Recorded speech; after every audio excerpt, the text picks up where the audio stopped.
Beliau adalah cucu dari Nabi Muhammad SAW. Ada orang Mesir memberhentikan saya nih, ya Sodiki gitu, ya Sodiki gitu.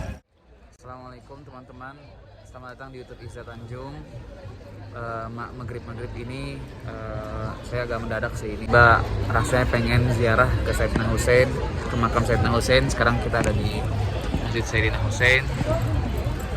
Posisinya Masjid Sayyidina Husain ini ada di dekat dari kosan saya. Dekat juga persis Masjid Sayyidina Husain itu di sebelah sini, di depan sini. Dan Masjid Azhar ada di belakang sana, seberang sana. Jadi betul-betul dekat sekali.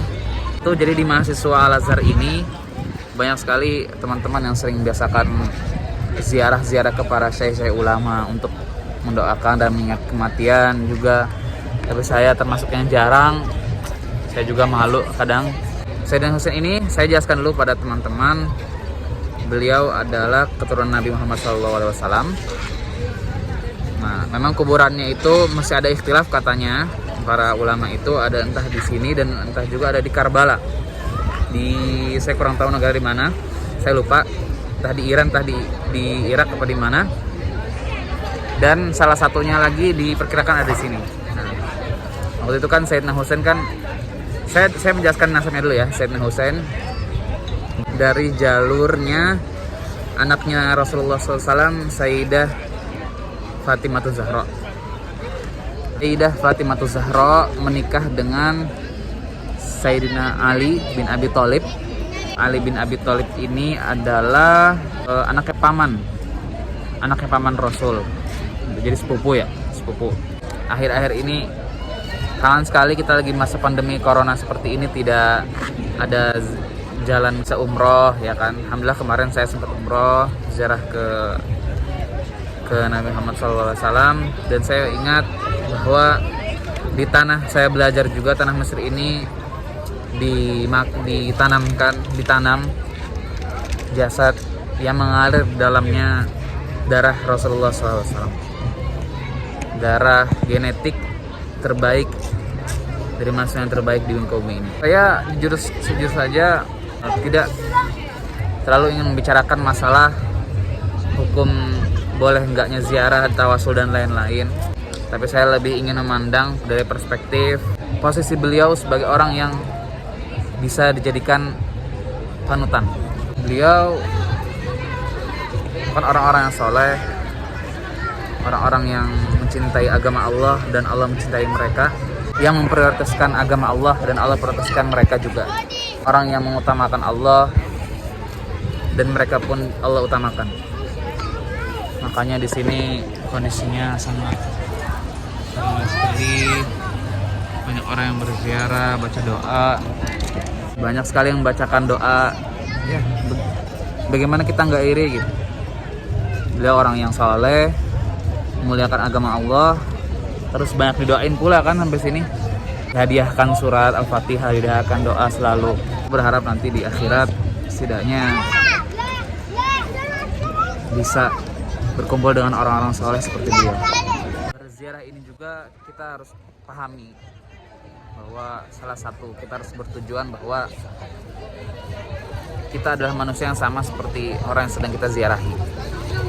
Nantinya kita juga akan bersama mereka, akan seperti mereka kondisinya.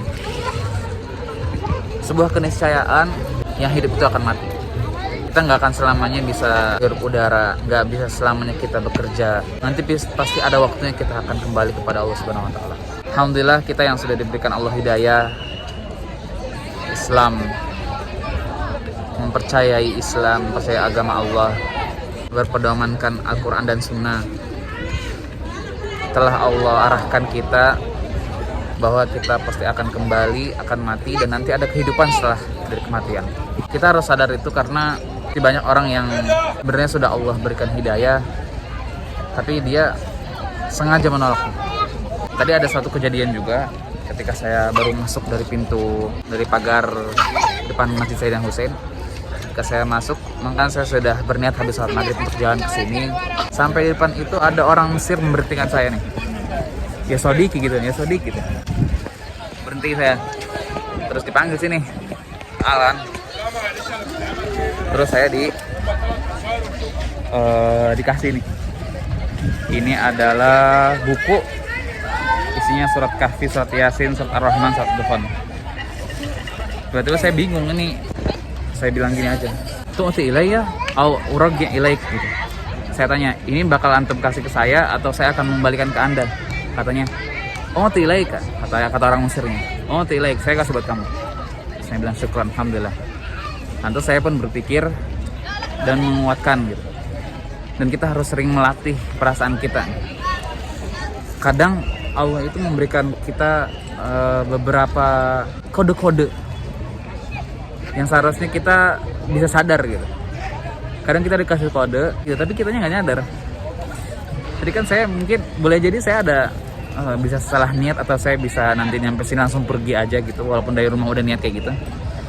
Tapi dengan saya dikasih surat, ada surat cinta, surat Al-Kahfi, surat Yasin, surat Ar-Rahman, Dukhan, Waqiah, dan surat Muluk, saya makin terdorong, dan mungkin ini tanda-tanda dari Allah gitu, agar saya kesini nanti membaca surat Yasin sambil menghadiahkannya kepada orang-orang baik dan menghadiahkan buat diri saya dan orang tua juga gitu. Karena tanda-tanda yang seperti itu tuh yang kita lupakan. Jadi waktu itu ada cerita, jadi dari potongan film sini sebagai analogi aja ya. Jadi itu ada bapak sama anak perempuan di jalan berdua ngobrol begini. Ini sebagai contoh yang tanda-tanda Tuhan itu sebenarnya ada terselubung, tapi kadang kitanya enggak, perasaan kita atau hati kita yang enggak, kurang tajam gitu, kurang sering dilatih perasaannya gitu. Jadi waktu itu bapak sama anak rumah ini lagi jalan berdua, terus cerita begini, ada nelayan yang tenggelam di tengah laut, terus dia minta pertolongan ke Tuhan. Tuhan, saya butuh pertolongan. Terus gak lama datang ada orang yang pengen ngebantunya, terus dia nolak, nggak mau dibantu, nggak mau diangkat. Dia bilang gini, saya butuh pertolongan Tuhan, saya nggak butuh pertolongan manusia, katanya gitu. Terus oke, ditinggalin lah. Terus ada lagi yang datang ke dia, terus ngasih pertolongan lagi, mau diangkat dia kan, tapi dia nolak. Terus akhirnya meninggal kan. Ya lanjut cerita, udah sampai akhirat nih, ketemu sama Tuhan, ditanya, Tuhan, saya udah minta pertolongan kepada engkau, tapi kenapa nggak ditolong?